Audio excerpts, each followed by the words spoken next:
You may be paying too much for maintenance fees. Let's talk about it on this week's Q&A.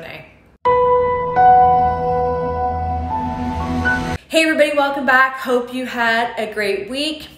Kat is always making an appearance. I want to talk about maintenance fees because there's lots of confusion about what fees are, how much they should be, what the averages are. So let's start by just saying what the average maintenance fee amount is in the city of Toronto. Well, let's say an average might be somewhere between 50 cents to 70 cents a square foot.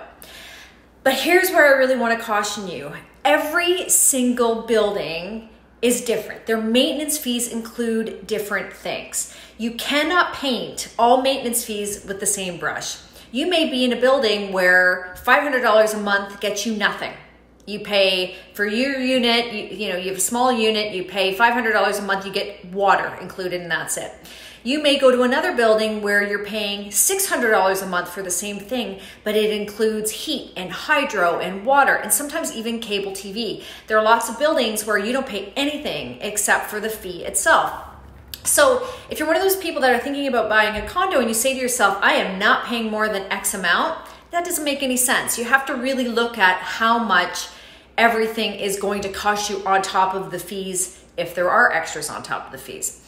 So talking about a range doesn't really make a ton of sense for you without knowing what exactly you're getting for those fees. Obviously, the more amenities in the building, the higher the fees are going to be. Especially if there's a pool, they tend to be higher, and that's great if you're going to use it.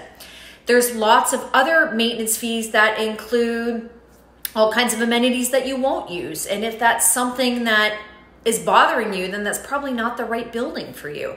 So again, look at them all when you're calculating what your monthly expenses are and figure out whether on top of the fees you still have to pay hydro and heat and everything else, or whether it's all included, and then you'll get a rough idea.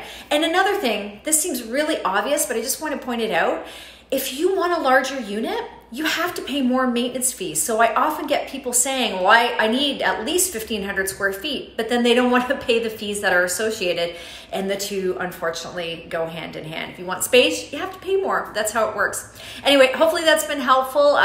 Just treat each building separately, look at them all before you make your decision. We're here to help with that. If you have any questions, feel free to reach out to us. We're happy to help with your search for a unit. And make sure you're following us on our podcast, which is the Toronto Real Estate Show with Janelle and Leslie.